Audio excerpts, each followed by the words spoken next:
So we are going to find out more about what makes Dr. J. Amin tick.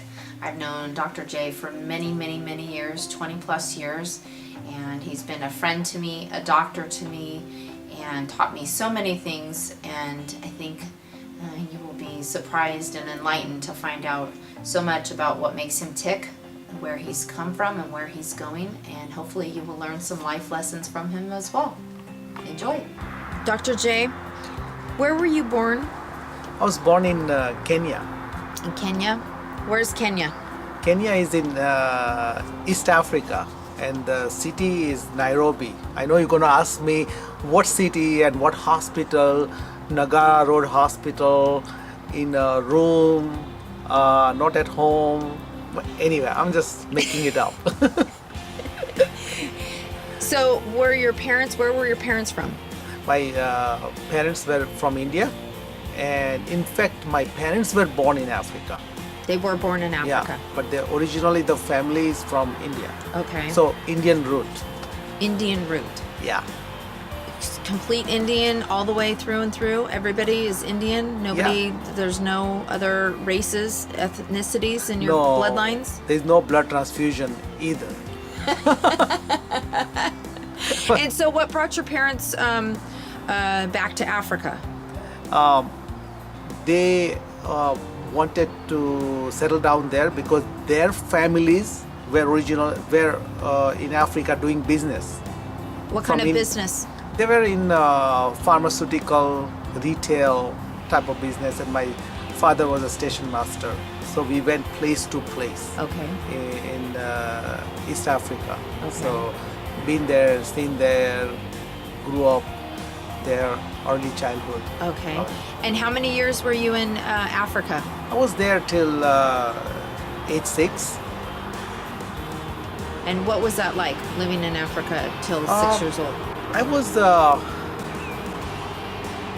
4 years old, and we lived in a town called Karatina, and then Neri. These are the names of the towns, because my father was a station master. We moved almost every year from place to place. So I can flash back to 4 years old. When I was 4-ish, that's when my childhood was with neighbors, kids, Indian kids. There were Indian kids there too? And also African kids. Okay. So it was a was mixed, diverse community? Correct. And we used to go to the fields and pick up peas and eat corn and all that stuff in the field, and at times see some wildlife, like, lions and stuff like that.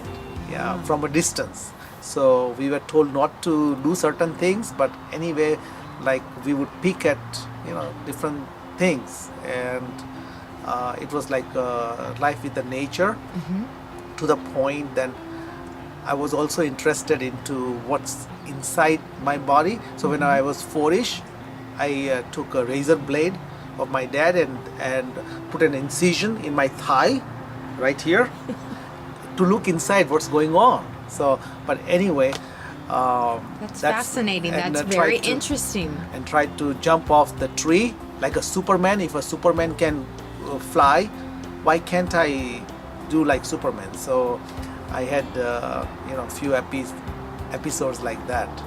Okay. And so when you were 6 years old, from that point, where did you move after that?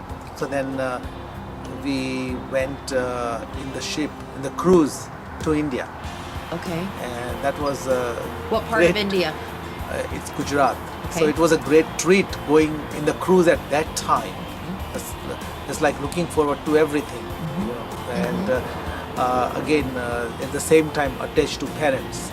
So we with parents all the time, type of attitude. Right. Which I lived with that attitude and lived with my parents more or less all their lives together. Okay. So when you got to India, what happened then? Did your parents settle back in India, or did you just take a vacation or a trip, or how did that work? You know what? Each and every line, it's a huge story. So, but I'm going to tell you in a nutshell. So, they they were into foods.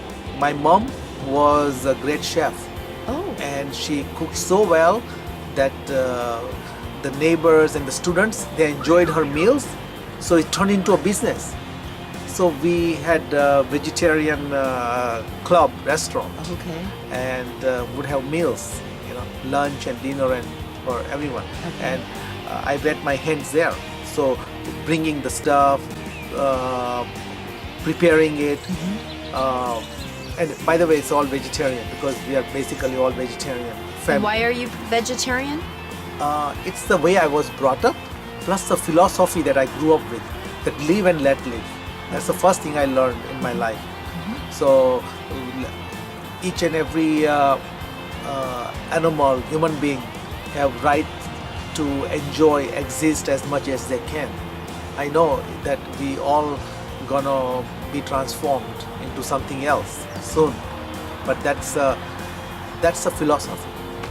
The philosophy. Yeah. And so your mother was a chef, a great chef. What was the best meal you can remember at that time? What was the best thing that she made that you just remember from your childhood? What was that? Unfortunately, there is nothing like best meals, because everything was so awesome. She would make things out of lentils, beans, mixed with vegetables, the Indian spice cakes, very delicious. She would make tortillas with whole wheat and other barley and other stuff together, then millet flour tortilla with the hands and stuff like that. So we all kids interacted. We are 9 of us, so we all interacted and tried to learn everything possibly we can and enjoy it, and go outings, make different dishes, And so it was always like enjoyable life. Go out and tour different places, and that's what I remember is food. Besides food, I remember all the places that we went to. It was so cool to go, and that's why I encourage kids not just have healthier meals, not healthier, because that's how I want everyone to think, because there is always a healthier way of doing things.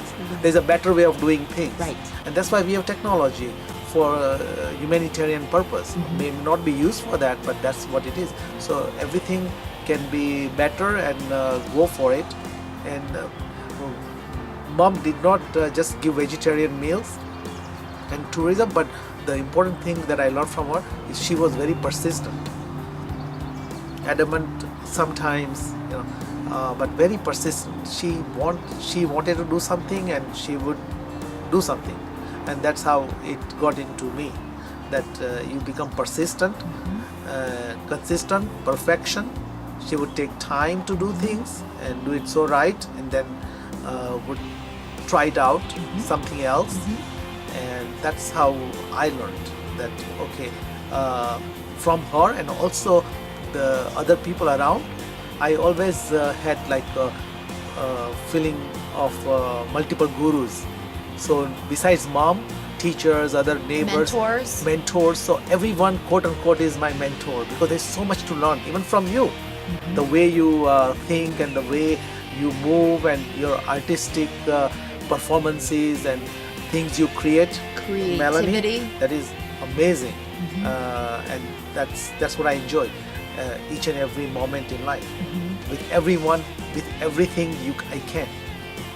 So was your mom very outgoing?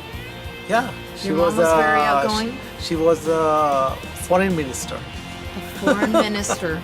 So So that through tells you all. food and through friendship and through going and traveling, do you feel like you've been able to capture that and put it into your practice as a physician and be able to give that to people? It sounds that your mom was a big influence on your life on so many aspects. Do you feel like you've been able to give so much of that back to your patients and friends? Or do you feel like you've been able to bring even more to the table with different things that you've learned on your journey? How do you feel about that? Okay, great question, truly. In India, I learned a lot of arts of Ayurveda, like natural medicine, besides foods, and yoga, music. I do music. I play flute, harmonium, keyboard, tabla, drums. I do all kinds of stuff. So I learned all these things, and then also we hear that in US America there are lots of bigger things going on, and that is the in thing to do. So I was always attentive about it and fascinated about the future. That I would go and do a few things and experience it.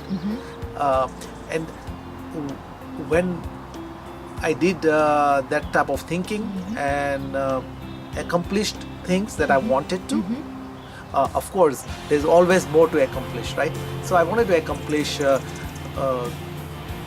not just medicine and food, but also how to bring entertainment to us. So I learned production direction here besides medicine, and I thought it's so cool, and wow, this is the in thing to do. But in US, but then I found out, these are the in things to do, great things to do, great people, great things, great roads, vehicles, nature, resources, people, ethics, moral, legal format.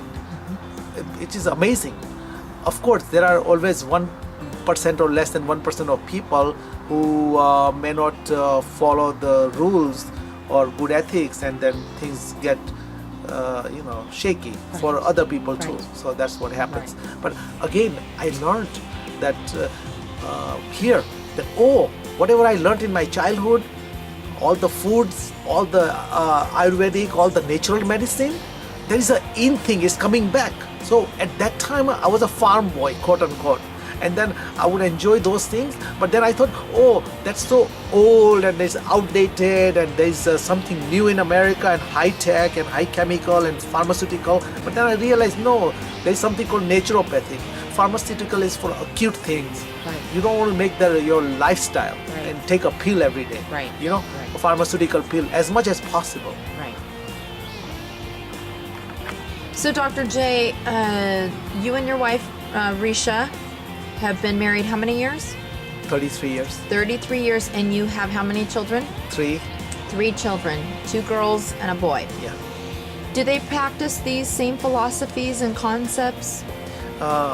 All our family members are vegetarian, and my wife is religious, and I'm philosophical. So this is how I see it. Some people say, do I believe in God and religion and all that thing? I think to me all religion is oneness, and God is a living being. So you are part of my God world, So Melanie. So this is how I see it. I don't see that God is at one place. It's like in all living being is part of God lives there. So if that's the kind of philosophy that's something that I would I follow, and I see the world might be going in that direction in the future. The things are becoming I should say, next generation, their values are different than older generations. So to answer your question, Have you seen that in your own children, in their generation? Have you seen the struggles that they've had to compared to your generation, and being in Southern California, raising your 3 kids with, those philosophies, veganism, being vegetarians? How have the difficulties been for you to instill into your 3 children based on your geography of where you live? Well, it's quite simple in a way. If the parents practice really well and they're very affirmative with their values, it happens automatically. So there was no struggle for kids to survive and this and that. There's so much foods, varieties and everything. So yeah, to me there was no struggle. Maybe other people struggled too much, but I don't consider it a struggle. But because, as I said, all the problems or all the living practices, if you fuse it with enjoyment, it helps. Okay, Dr. J, so you went to India, and what happened after India? You were what age when you took the ship and you went back to India? I was around 6 years old. 6 years old, and then where did you go? Where did your I went family to go? a place called Gujarat, where almost everyone was vegetarian, like 99% of people who would not drink alcohol. So that's the state of Mahatma Gandhi. So then I was attracted to that philosophy because that's what we were reading in the school, his books, Whose books? Dr. Mahatma Gandhi. Okay. Gandhi. Gandhi. Okay. And so you were in India for how long? I was in India for good 15 years. At what point, was it in India or where was it? At what point did you realize that you wanted to be a physician, a doctor, and you wanted to help people? At what age were you? I was And why? I was 6-7 years old, and I just wanted to be a sportsman, cricketer, because everybody plays cricket and some other games, sports. So I always was fascinated with it. I said, "Oh, that's great. Be in nature and play and eat and enjoy life, and there is no point in going to school and study other things, And then little later, it was all about carbohydrate and protein intake and how much and amino acids. I go, why do I have to learn those things if I just want to enjoy life this way and want to play sports? But then later on, I realized that the music classes, the language, reading all books from Gandhi, also doing fasting at times with the family. So all these things do add up in building a great person, Right. a great attitude. So that's something that I learned over a period of time. And then to answer your question, I had some friends. So they were very good students, like bookworms. So then I got a little interested, and then my older brother was a doctor, so my family kept saying, "Oh yeah, you can be a doctor, you can be a doctor." Then I said, "Oh, okay, maybe I should try that." And then I got into it, and then I realized that, wow, this is really something that I can enjoy. Although I enjoyed engineering, drawing, architect, writing, producing movies, directing, writing songs. I do all kinds of things, But importantly, everybody kept telling me, "Oh, medicine is good for you. You should do that. You should leave that. You know all these things, and you can be very good and you're excellent. But you stay with medicine." And then I just listen. So there's something called you listen, you absorb, you try it out, you become consistent, persistent, and that's how I got here. Okay. Becoming an internal medicine and cosmetic surgeon. Okay. So it sounds like there's so many facets to you, to Dr. J. There's so many different, you're multifaceted. So you decided to go into medicine at around what, in your teenage years? You made a firm decision to say, okay, I'm going to go into medicine, and this is the route this is the path I'm going to choose.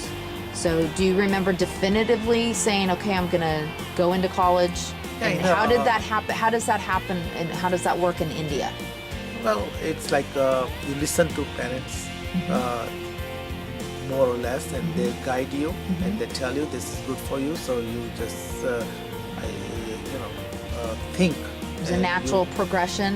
That okay, I should try that, and then that becomes stronger. That will become stronger and stronger in high school, and then later part of the high school, it's just like I had a strong conviction I want to be a doctor, come what may, and then just go after it. Okay.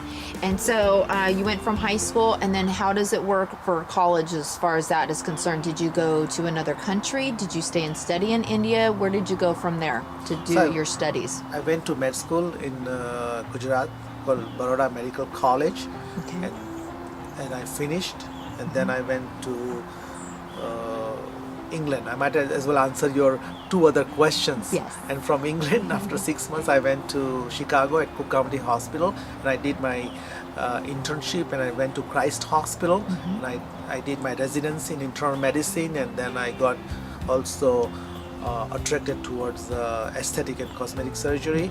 So I went into that field, and now I combine both the field. So it's like almost 360 inside out. And I tell people that let's take care of the internal thing, like how you wake up, like mind meditation in the morning with the first breath. So I teach them how one breath can make a difference. It's like even weight loss is 75% mind. So things like that, I incorporate alternative, I incorporate allopathic, pharmaceutical, natural hormones, acupuncture, art of physical therapy, art of yoga into my practice, along with all the laser for dermatology, cosmetic purposes.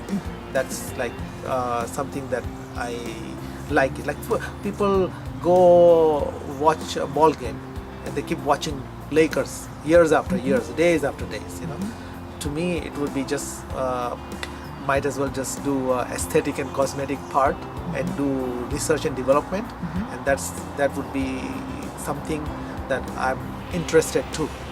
I'm interested in everything. It's like I want 100 lives so I can accomplish everything, but it doesn't happen, right? So what we do is I tell my patient that we need to live 125 years because that's possible, and the way you do it is you do it the way I was telling you, along with the natural foods, natural medications, as much as possible, and live non-toxic detox life. So that way there's so much toxicity in the environment that can be diminished.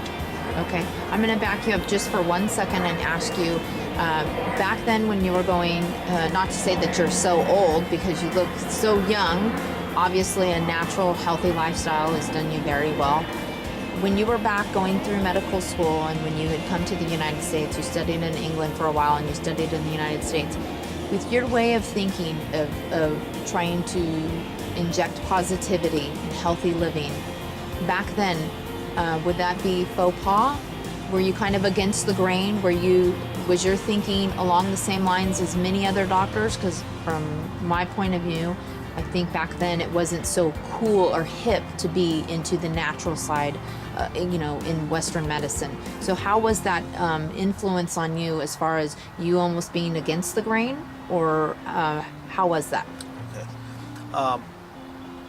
I thought that Western medicine and nuclear medicine and CT and MRI, everything, and chemo and everything is the in thing to do and learn and practice. Then I sat back. I said, wow, all the research from NIH grants, they spend $28 million a year to study all this natural medicine. So, and they find all this naturopathic and other alternative treatments, Chinese herbal treatments, acupuncture, they all are very beneficial.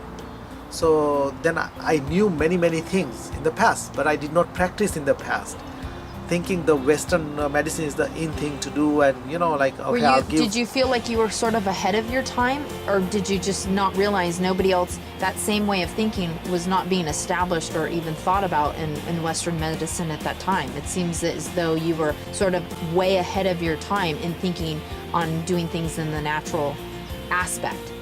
Is that right? Well, just to answer your question, anything that comes out in medicine, naturopathic, I subscribe journals, electronic, go green. So I keep myself ahead of times, like 5-10 years in general, because it takes about 10 years before it catches up. Like internet was there, email was there, everything was there. 20-25 years, I knew it's going to be a future, but I couldn't be doing medicine and become Google, Mr. Google. I had all the ideas. I have ideas about all the naturopathic formulas and pharmaceutical formulas and how I do compounding pharmacy, and I found more effective ways of treating with pharmaceutical, me compounding things, amazing things. But then, how much can one person do in one life? And it's something that I try my best and try to network with other companies, other people. People that think along the same lines? Yeah, and who are supportive, and let them do things too. So whole idea is now also mentoring children and other people. In fact, yesterday there was a obese person walked into my office. She said, I don't have money, for blood test. I can't come more than 6-12 months for blood pressure medicine. So I treated her with all the weight loss armamentarium and everything. But then she has no job, no nothing. So she said nobody would hire her. She is 60 years old and nobody would hire her. So then I said, you know what? Knowing you, why don't you go apply to places like Costco where you can do sampling? And she said, yeah, that's a great idea. And I said, you can buy medicine, it will be cheaper, 20-30% compared to outside pharmacies. Many pharmacies are more expensive. So I said, go to Costco and try these things out. And she was like, wow, that's a great direction. I learned a lot. And I said, okay, I'll do complimentary blood tests. I won't charge you. So we do things to make a difference in not 7 billion people at a time, but even take one person at a time and build up, and then do in small groups, in bigger groups. So that's the idea, is to prophesize good medical approaches to everyone. Have you felt resistance from the medical community because of your way of thinking, and you have been so forward thinking? Have you felt a resistance because it seems like you've blended almost Western medicine and Eastern medicine and kind of melded them and met in the middle? Has there been a resistance? Probably not now, but before. Was it difficult to try to establish that types of practices within your own practice? Well, I won't make a big paragraph. I'll make a small paragraph, even 2 letters. No, I think people are open. Were they always open? Were they always open though? They would not open to learn, but they didn't mind other people learn and do things. So there are all kinds of societies around: anti-aging society, functional medicine society, American Board of Internal Medicine, cardiology, pediatrics, osteopathic medicine. So there's so many faculties around, and I think the approach is you network and coordinate so patient gets proper or best care. Right. Now, what made you go into the cosmetic surgeon side? What compelled you to go into that way of thinking and putting that into your practice along with internal medicine? What brought you into cosmetics? That side, because that's pretty far. In being an internist in internal medicine and cosmetics are kind of far apart. So what brought those two together? Yeah, it seems like far apart, but it's all in a circle. That's what Melanie, I would like you to know. So don't think that way, number one. Okay. Number two, that's something that you see. When you see someone, you see the face. They say face is $1 million. So then I also ran into some patients in the past that they had certain issues, let's say double chin, they had problem with the hip fat. So I sometimes treated them for a year or two. Then I figured out that why they are depressed, because they don't like this type of fat or this type of appearance. And that struck me. I said, you know what, I should pay attention to everything, and I enjoy it. And I think I became great at everything from head to toe, treating skin, nails, hair problems. So that's and you do try to work from the inside out, don't you? Correct. You Always. really do. And is that where you're doing the vitamins and taking all of the supplements and it's all natural ingredients. So did you formulate those based on, going from the inside out? Was that your internist side injecting that into that medical approach? The answer is yes, but I start with meditation. So So I teach everyone how to meditate. Take a deep breath and see yourself smiling, and put all your good life elements into you. That's what you do with the first breath. And all day you take deep breaths and revisualize with eyes open. And you think you be, so it makes changes in the brain.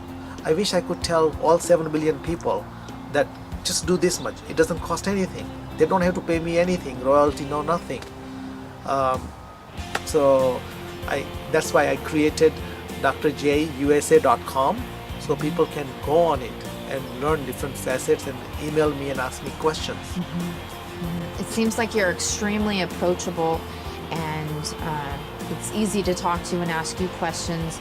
And so your patients, what has probably been one of the most difficult on the cosmetic side? What has been the most difficult hurdle that you've had to overcome in your own practice, in your own way of thinking, in the cosmetic side of your practice? To answer in two parts. The first part is, yeah, it is difficult to practice in the sense that it's a team approach, and somebody doesn't perform too well. Let's say there is a complication of pigmentation with the laser, right? So patient would say, yeah, okay, understood, sign it.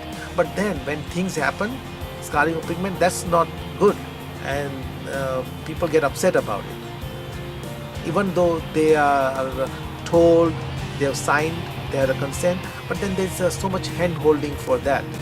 And that's why slowly I got into treating patients more conservatively. So you don't even run into those type of problems 99.9% of time. But again, it's going to happen to someone, but that's part of life and part of chosen life. So that's my answer. Okay. Now, on the internal side, because people do live in a society where they're eating, cheeseburgers and meat and all kinds of stuff like that, have you seen a rise in the difficulties in losing weight, more cancers, depression? Have you seen a rise in that? And if so, what are you doing to try to combat that? Well, there are two facets. One is rise and some fall. For example, certain cancers are well controlled, but there is no incidence of falling in, like lymphomas.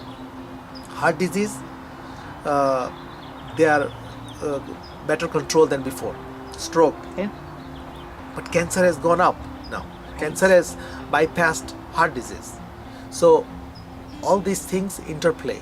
But to answer your question about stress, depression and ailments, blood pressure, diabetes, a bettering lifestyle, thinking, again I go back to meditation. So thinking, eating right things, drink warm water, massaging gums in the morning. And tell us why that's important to massage your gums. Because there are so many bacteria, and massaging gum, it increases your immune system, and they found this, if you have a healthy gum, less stomach disease, less heart disease, less stroke, and now they find out less cancer.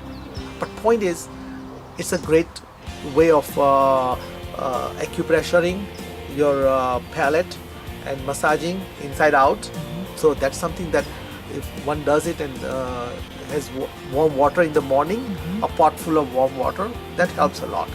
And I tell people that have the water with minerals, because people are deficit in minerals. They need to drink more water because people are not drinking enough water. So they can get feel weak, tired, kidney stone, they're hungry, they eat. So I do all these innovations. So in fact, I'm right now putting water concept together with these minerals and certain natural things like a monk fruit extract into it, and other lemon extracts and everything together to create a healthy water. So that way people feel more satisfied and will be able to control their appetite better and be more energetic, less kidney stones, all of the above. As I said, supplements,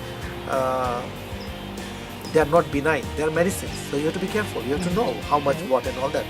So turmeric is great for infection, inflammation in the body, arthritis, tendinitis. Turmeric is great. All my natural products, Ziolife, it's on ziolife.com, ziolife.com. You find everything in all the products that I do. But I put turmeric inside. I put cinnamon. I put certain things. And have all of these proven, these natural herbs and spices, have they been proven to help in the body, internally through supplements? Chinese and Indian culture have been using this for ages, and there are anecdotal reports, and also there are some well-studied things in phase 1, phase 2 trial that these are many of these are very good. So how to incorporate and how to bring it to everyone in a affordable way, convenient way, put it in the recipe, make it in mainstream, food as medicine. That is the challenge, and that is what people are doing, along with packaging innovatively, because people are seniors, they cannot open the packaging, they cannot open the bottle. You try to open some of the bottles, it's so hard. So point is, you need innovations everywhere, and safety with plastics, and use glass and less plastics, and use paper bags, and environmental friendly, and global warming and all those issues. So if you become more vegetarian and more health conscious, and this, what I say, is the mainstream living, that would make a life a life. So, Dr. J, so you have seen a rise in cancers, and how in your practice with your patients, do people seem a lot more receptive to your naturopathic ways of thinking and those aspects you've added into your practice? Are they more receptive? You would think so, because of the rise of cancer and all the toxins and the known toxins that they're doing so much research on. Has it been easier or harder for you? For me, it's much easier. Like 80-90% plus patients and people I talk to, they are very receptive. You can always find 10% of people who are not that receptive yet, but again, that doesn't stop me telling them, because it takes time.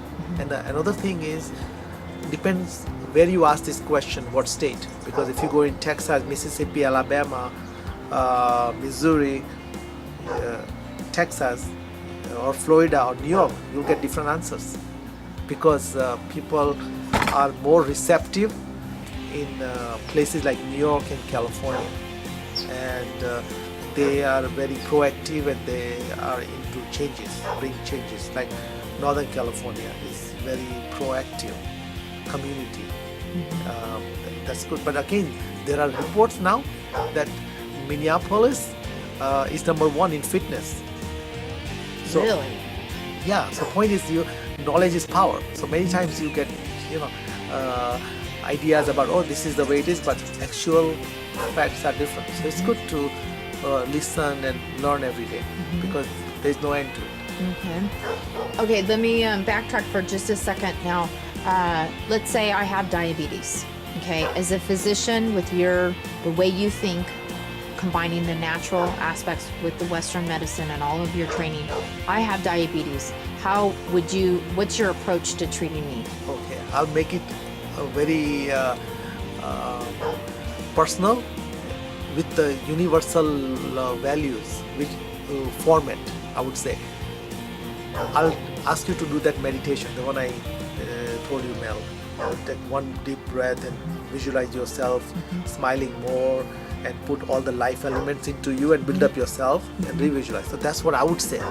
Again, that are you doing it? Because that would have an impact for the whole day. You think you be. So then I would ask you the same thing about massaging gums and drinking warm water in the morning, and then you can have your breakfast. And what for a diabetic, what kind of a breakfast would you recommend? That's what I'm trying to tell you.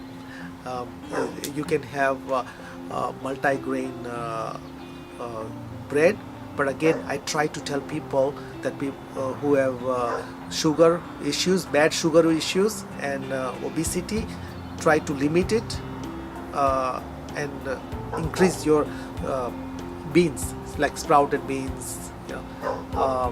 There are vegetable smoothie. Um, you can make lentil flour, that certain tortillas made out of that. Now the new pasta shaped lentils are available. So it's pasta, lentils. There's no quote unquote carb, Right. So I tell people that even if you eat beans and greens, you can live a good healthy life. Just that. So if people cannot maintain vegetarian life, they would eat fish and chicken.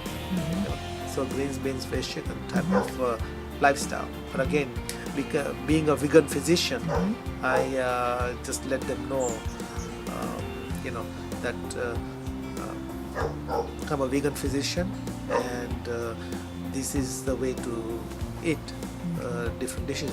And also, I would ask you to take cinnamon with it. But again, our ZioLife has cinnamon, for example. So we tell them to take ZioLife. So that's why I created things like that. And then exercise in the morning. And I tell them to use dumbbells, 5-10 pound dumbbells. So you do dumbbell dance, whatever way you want to do, before you eat. So you could do just for 30 seconds, 1 minute, 5 minutes. But without dumbbell dance, you don't eat. That's one of the ways of exercising. So then there are medications that you can take, naturopathic, to control sugar. So these are Eastern medication, or I would say medicines, Chinese herbs that can help you. But again, not everyone is controlled with this lifestyle. Then you enter into pharmaceutical, and there are medications. Now there are newer medications which came out. There's one called Invokana right now, where if you have a problem with the sugar and blood pressure and or weight, this medicine helps you to lose weight, do a sugar balance and blood pressure balance. And what is the Three in medicine one. called? It's called Invokana, Invokana. Just came out. So point is, it's good to know and try it out. Okay. So that's pharmaceutical thing to do right now. That it would take a while for people to catch on to this. As I told you, it takes a few years, or 5-10 years sometimes, to become mainstream. But it'll get there. So you start with this type of approach for your diabetes control, and then you can always add insulin, Byetta. There are other medications, but then there are reports now that certain medications are on the watch list. So they're watching Byetta and they're watching Januvia because it might cause cancer of the pancreas. So they found precancerous tissue. Point is, there were Actos medicine that hardly anybody uses it. It's still around, but I don't use it because we found out long time ago that it can cause bladder cancer. That Vioxx pill was another one that caused trouble. I quit long time before even people quit. I quit that medicine, Avandia, for diabetes. I wouldn't give it to you.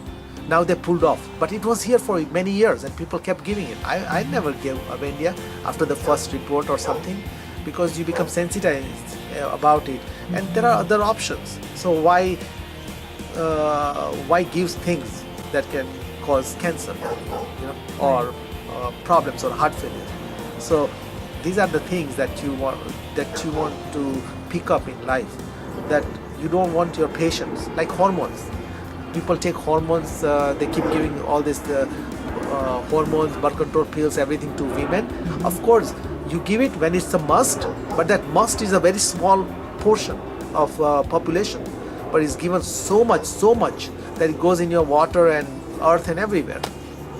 So it's like used like candy, and people have to be so careful. They come out now with natural. Everything is so natural. Take it. No, natural is like, what is it? Natural can have harmful effects. There are certain herbs which can kill people too. So, Chinese herb, there are certain plants which are poisonous, right? So there is a whole spectrum. So you have to be careful. There has to be a balance. There has to be some kind of a balance. Selectivity and balance. Absolutely. And common sense. I tell people to increase their common sense more and more, because it's a good idea to increase increase common sense, and that's how I come out with many decisions. You know, some people say, oh, I'm very good at sales, I'm the world's best salesman. I said everything is selling, but it has to be educational sell. And I hear there are so many comments that these patients went to so many doctors and the families bring them to me, and often they ask me, how come doc they listen to me? I said, I don't know, I don't do any magic, but you just have to be so thoughtful, passionate, careful. And In listen, fact, and listen to your patient. people do listen, almost all physicians, but it's how do you listen and how often you listen, how much you listen, that's important, and how do you follow up? There's no follow up because it's the system is so quote unquote messed up in a ways. It's all segmental. If I want to practice in different states, I can't just go and practice. It should be universal. It should be a universal type of licensing. Yeah. So it's a united. It's like United States of America. We are really united. So let's say really united and do it that way. Right. So there are many things like that people need to know, use common sense, grow their philosophy, meditate on these things. It's not about pouring money in medicine. You know, there are people who want ventilator, this, that, and there are people who say, no, I don't want any of those things. You know, life ends anywhere. Let me go. I've lived enough. I don't want those machines and chemo and everything. So there are people like that too. Okay. Okay, so just going down kind of the list of diagnoses that are huge in America. So we've covered diabetes, heart disease, and obesity. What is your best approach to that? How do you handle your patients that have heart disease and obesity? What are you doing to make changes on a broad scale for people that have obesity and heart disease? As I said, that 75% of weight loss is your attitude, your mind. So that's what the attitude, if you add up with all the words, it comes to 100%. That's interesting. Very interesting.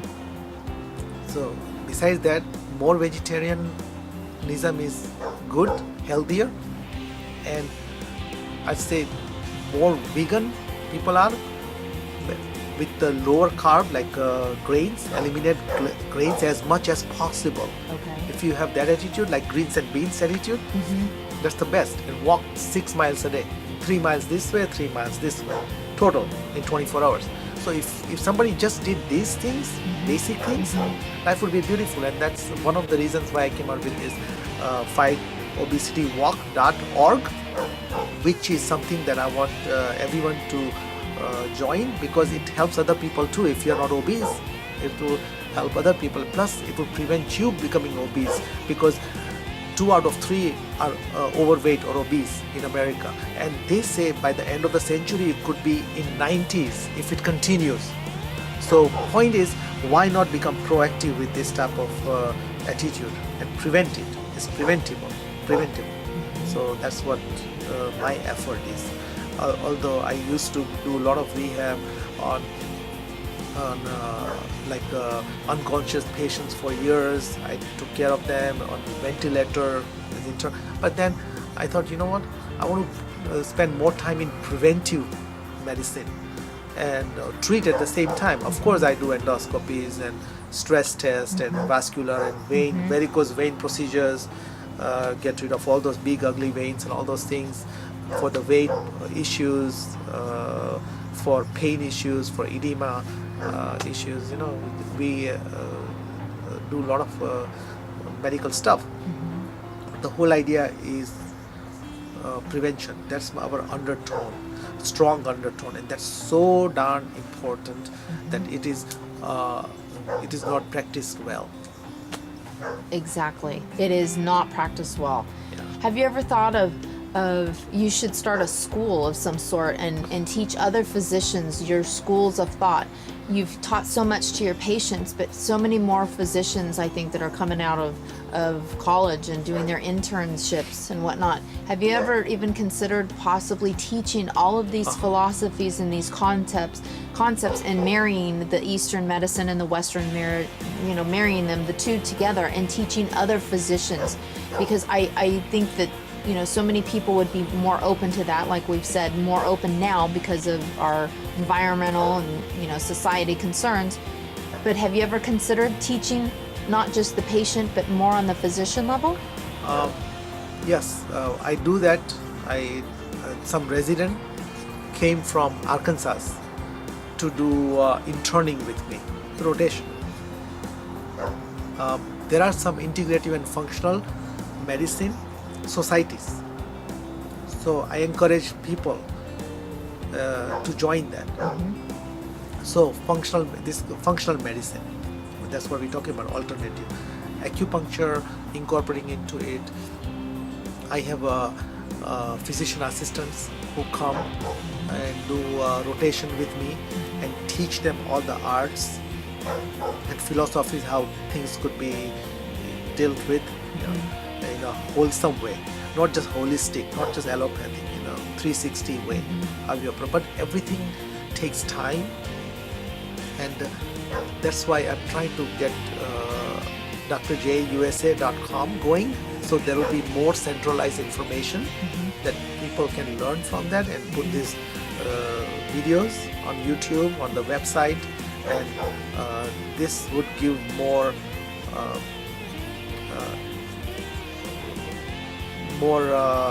airtime, hopefully, so people would learn. But this is the way to do is do your best, and that's all we can do. I have a question kind of off the mark.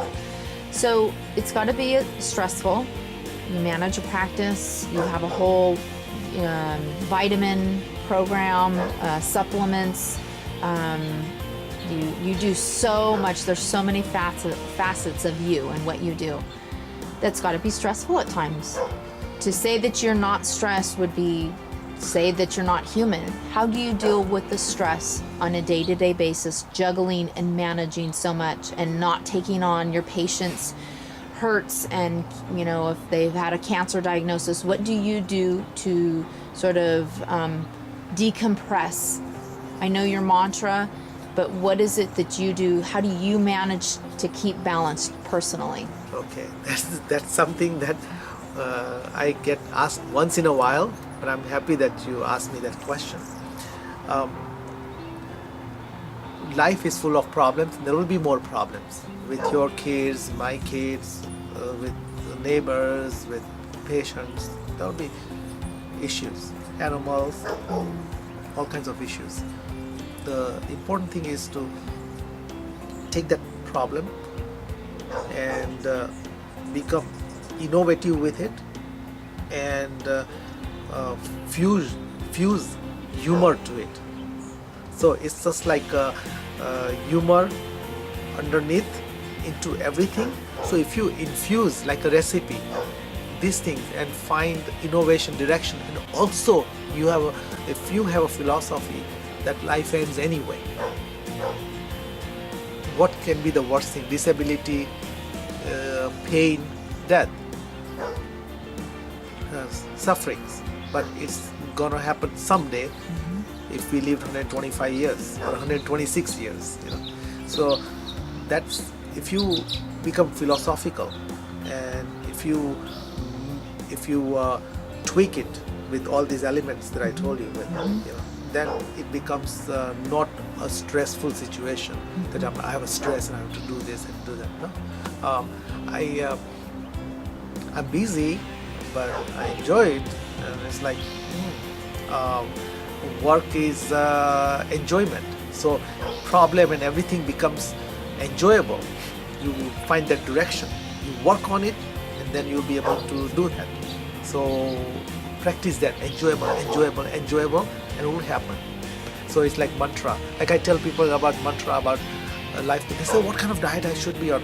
I said, just say your life goal is greens and beans like me, or greens, beans, fish, chicken, oatmeal, whatever you want to eat. So that's your life goal. So you have your mantra. So my mantra is greens and beans. Greens and beans means meaning by greens and protein. So if I have these greens and beans or greens and protein in my head, greens and protein is my life mantra, and I say it loud and out. I say it inside. Then I don't have to restrict myself. I feel free. I would eat anything, everything. I tell people, don't get inhibited. Oh, I can't eat this. I can't. No, eat whatever you feel like, because you're gonna feel right very soon, because you have this mantra going. So that's important, to have this mantra going, life goal going, and not worry about, oh, I can eat this, I can eat this. Don't worry about it. Just get this mantra and conviction going stronger and stronger in your head. That's it. Okay. And do you do anything recreational? Do you play any sports? Do you golf? Do you do anything active? Do you dance? What do you do to blow off steam? I consider myself as one of the world's most innovative choreographer, because I used to write, produce, direct movies and videos, and write things and dance and do all kinds of things, in a very entertaining fashion. And I like humor, comedy. In fact, I took stand-up comedian classes. So doing that, writing, producing, directing, everything in the past, making a couple of movies when I was your age. So I did all these things, but I couldn't be doing everything all the time. So that's something that I just want to produce. But now I wanted to produce a American superhero called the Porcupine Guy. So what the Porcupine Guy does is just has these spikes which helps the humanity. So good spikes and evil spikes. So evil spikes will kill the evil into that's in everyone. That type of concept, American superhero. So the thing is, I couldn't be doing anything. So what I do is I would just do whatever is humanitarian, more humanitarian, increases the value, mentoring children, because they are the ones who would bend more so than adults. Right. So focus on that, and there are people who focus on that in a good way. There are people who focus on that to capture the business, turn into that. So, you have to be mindful of everything. So no golfing? Oh, yeah, I golf once a year because that's not much time. I play tennis, I play flute, I play keyboard, I play tabla, the drums. I do the whole 9 yards in music. Banjo, I have so many instruments that I'll show you. So life is full of music and instrument. I'm singing more or less in between patients and between projects, or even during projects. I'm singing. Could be loud and out, could be inside, but there's a music going on, and I create things and I write, and thoughts fly away so fast, so I just put them into my memo. So this is how I do it.